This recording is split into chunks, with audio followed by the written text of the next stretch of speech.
ఆయన పోరాటం చేస్తున్నాడు. సరే పార్టీలు ఏమని పాలసీస్ ఏమని కానీ మరి ఈ రోజు కనీసం ఆయన్ని కలవనిక కూడా అనుమతిస్తలేని విధానం చూస్తే ఏమనిపిస్తుంది? అది చాలా బాధాకరం అనిపిస్తుంది. అసలు వాళ్ళు ఈ రోజు కాదు ఈ దీక్ష చేయబట్టి.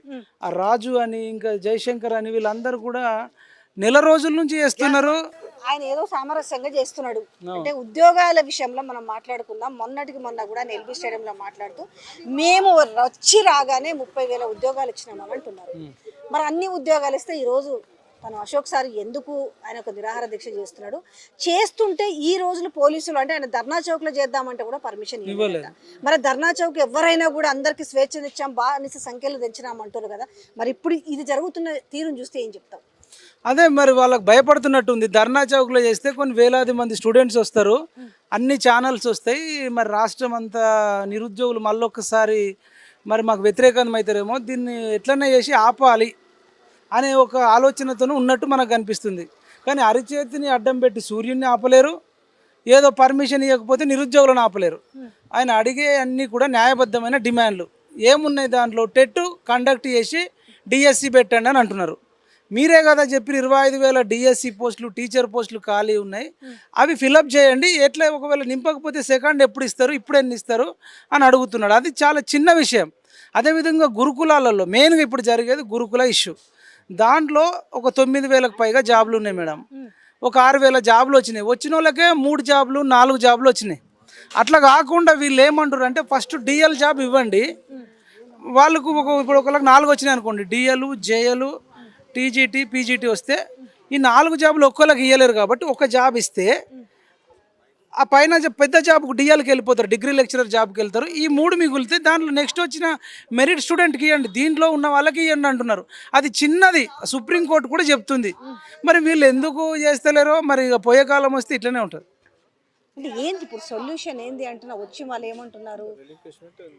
ఏంటి మీరు డిమాండ్స్ అయినా కొన్ని పెట్టారు, మీరు పెట్టారు, చేయకపోతే ఏంటి కార్యాచరణ ఏంటి? చేయకపోతే ఎట్లయినా వ్యతిరేకం అవుతారు కదా.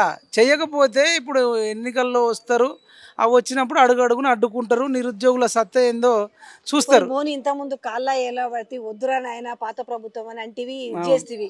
మరి ఇప్పుడు ఏంది మంచిగా ఉందా అంటే కనీసం ఈ రోజు పోనీ మహిపాల్ యాదవ్ అనే వ్యక్తిని ఏ ఒక్క రోజన్నా నువ్వు ఆల్రెడీ 46 జీవో వాళ్ళ తరఫున కూడా మీరు ఆల్రెడీ నిరాహార దీక్ష చేసిరా, నిరసనలు ధర్నాలు చేసి ఏదైనా రెస్పాన్స్ అయ్యి ఒక్క రోజైనా నిన్ను పిలిచి ఏదైనా చర్చలు జరిపిరా? చర్చలు కాదు, వాళ్ళు అసలు నిరుద్యోగులతో లేదు. రామోజీరావును కలిసిర్రు. రామోజీరావు ఆయనకి ఏం సపోర్ట్ చేసింది లేదు. Nagarjuna Akkineni king Nagarjuna big boss show చూపిస్తాడు. దాంట్లో ఏముంటుంది, ఎంటర్టైన్మెంట్ ఉంటుంది. అట్లాంటి నాగార్జునను అమలాను చిరంజీవిని పిలిచారు కానీ మమ్మల్ని ఎన్నడూ పిలుస్తారని నమ్మకం లేదు, పిలవాలని కూడా కోరుకుంటలేం. కానీ వీళ్ళు అడుగుతున్న గురుకుల వాళ్ళు న్యాయబద్ధమైన డిమాండ్లు ఏమవుతున్నాయో అవి చట్టపరంగా చెప్తుంది. వాళ్ళేం ఇల్లీగల్గా కూడా అడగట్లేదు. సుప్రీంకోర్టు ఏం చెప్తుంది, అది డిసెండింగ్ ఆర్డర్లో పెట్టండి, ఎవరైతే మెరిట్ ఉన్న వాళ్ళకి ఇవ్వండి, మిగిలిన జాబులు దాని తర్వాత మెరిట్ ఉన్న వాళ్ళకి ఇవ్వండి వీళ్ళు అని చెప్తున్నారు. అది సుప్రీంకోర్టు చెప్తుంది. అది చేయడానికి ప్రాబ్లం ఏంది? మేము నిరుద్యోగుల కోసమే వచ్చినాం, నిరుద్యోగుల వల్లనే వచ్చినాం అని చెప్పిన వాళ్ళు నిరుద్యోగులకు జాబులు ఇస్తే బాగుంటుంది. లేకపోతే రానున్న కాలంలో తీవ్రంగా 30 లక్షల నిరుద్యోగులు ఉన్నారనేసి ఆ రోజు బాగానే మీరు రెచ్చగొట్టారు, బాగానే అధికారంలోకి వచ్చారు. మరి ఇప్పుడు ఈ రోజు 30 లక్షల నిరుద్యోగులకి ఉద్యోగం చూపిస్తారా? మేము నిరుద్యోగులకు 30 లక్షల మందికి జాబులు వస్తాయని చెప్పలేదు. ఈవెన్ 30 లక్షల మందికి వాళ్ళు కూడా అనుకో సరే, వాళ్ళని కూడా మేము 30 లక్షలు ఇవ్వమంటలే. ఏవైతే ఖాళీలు ఉన్నాయో ఖాళీలు పూర్తి చేయండి. ఇప్పుడు వీళ్ళు అడుగుతుంది డిసెండింగ్ ఆర్డర్లో పెట్టండి, మెరిట్ ఉన్న వాళ్ళకి నెక్స్ట్ ఇచ్చేయండి, ఆ రకంగా నిరుద్యోగులకు న్యాయం చేయండి అంటున్నారు. తర్వాత టెట్ పెట్టమంటున్నారు. ఏదైతే గ్రూప్స్ 1 గ్రూప్ 2లో పోస్టులు పెంచుతున్నారో అవి పెంచమని అంటున్నారు. అందులో అడిగిన చిన్న కోరికలు చేస్తే మంచి పేరు వస్తుంది. మరి వాళ్ళకి ఎవడన్నా చెప్పేటోడు ఉన్నాడా లేదా, దాంట్లో ఎవడన్నా మేధా ఉన్నాడా లేడా అనేది వాళ్ళు నిర్ణయించుకోవాలి. పరిస్థితి జరుగుతున్న సిచ్యువేషన్ ఏంది? మీరు కూడా బోల్డ్ అని హోప్స్ పెట్టుకొని ఉంటారు కదా, ఏంది జరుగుతున్న పరిస్థితిలో ఏం చెప్తారు? నా పేరు రాజు, నేను గురుకుల ఆస్పిరెంట్ని. టీజీటీలో 1:2లో సెలెక్ట్ అయిన క్యాండిడేట్స్ మేమందరము. అయితే గురుకుల బోర్డులో జరిగిన మిస్టేక్స్ ఏంటంటే ముఖ్యంగా గురుకుల బోర్డు ఏం చేయాలి, పై లెవెల్ నుంచి కింది లెవెల్ పోస్టులను భర్తీ చేయాలి. ఇందులో 4 రకాలైన పోస్టులు ఉంటాయి. డిఎల్ జేఎల్ పీజీటీ టీజీటీ పోస్టులు ఉంటాయి. కానీ వీళ్ళు ప్రభుత్వం వాళ్ళు ఏం చేశారంటే ఎలక్షన్ కోడ్ వస్తుందన్న హడావిడిలో మధ్యలోకి వెళ్ళి పోస్టులను రిక్రూట్మెంట్ చేయడం స్టార్ట్ చేశారు. తద్వారా ఏమవుతుందంటే పై లెవెల్లో ఉన్న పోస్ట్ ఒక అభ్యర్థి 4 పోస్టులకు సెలెక్ట్ అయ్యాడు. 4 పోస్టులకు సెలెక్ట్ అయితే అతడు చేసేది ఒకటే ఉద్యోగం. ఆ ఒక్క ఉద్యోగంలోకి జాయిన్ అయితే కింద ఉన్న 3 ఉద్యోగాలు బ్యాక్లాగ్ అయిపోతున్నాయి. మేము అడుగుతుంది ఏంటంటే పైనుంచి రిక్రూట్మెంట్ చేసుకుంటూ వస్తే డిఎల్ వచ్చిన వాడు డిఎల్లోనే ఆగిపోతాడు, మళ్ళీ జేఎల్లోకి రాడతను. జేఎల్ వచ్చిన వాడు జేఎల్లోనే ఉంటాడు, మళ్ళీ టీజీటీ పీజీటీలో ఉంటే అవి తర్వాత మెరిట్ క్యాండిడేట్కి ఆ జాబ్ వస్తుంది. కానీ మేము అలా రిలిక్వెస్ట్మెంట్ ఆప్షన్ ఇచ్చి డిసెండింగ్ ఆర్డర్లో ఫాలో చేయమని మేము ముఖ్యమంత్రి గారికి రిక్వెస్ట్ చేసుకున్నాం. ఎవరెవరికి రిక్వెస్ట్ చేశామంటే ఫస్ట్ మళ్ళీ బట్టి విక్రమార్క గారికి డిప్యూటీ సీఎం గారికి ఇచ్చాము, ప్రభుత్వ సలహాదారు వేం నరేందర్ రెడ్డి సార్కి ఇచ్చాము, మనకు జూపల్లి కృష్ణారావు గారికి ఇచ్చాము, ప్రభుత్వ చీఫ్ అయినటువంటి ప్రధాన కార్యదర్శి మేడం శాంతి కుమార్ గారు కూడా రిప్రజెంటేషన్ ఇచ్చాము. వాళ్ళు ఇచ్చినప్పుడు మేము పరిశీలిస్తున్నాము, ఇది మీ జెన్యున్ అయిన విషయమే, మేము ముఖ్యమంత్రి దృష్టికి తీసుకుపోతామన్నారు. ఈ ముఖ్యమంత్రి దృష్టికి ఆర్ఎస్ ప్రవీణ్ కుమార్ సార్ గారు కూడా తీసుకుపోయారు. ఎక్స్ న్యూస్ ద్వారా తీసుకెళ్తే సారు న్యూస్కి రీప్లై కూడా ఇచ్చాడు. మీరు చెప్పింది మాది ప్రజాపాలన, మీరు చెప్పిన ప్రతి సూచన పాటిస్తాము, మేము డిసెండింగ్ ఆర్డర్లో ఫాలో అవుతాము, ప్రభుత్వ అధికారులకు వెంటనే ఆదేశిస్తామని ముఖ్యమంత్రి రిప్లై ఇచ్చాడు.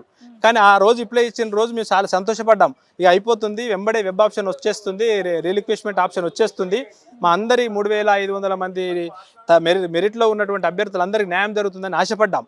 కానీ ఇప్పటి వరకు మొన్న అపాయింట్మెంట్ ఆర్డర్లు ఇచ్చే రోజు కూడా బహిరంగ సభలో చెప్తారనుకున్నాం, కానీ ఆ రోజు కూడా చెప్పలేదు.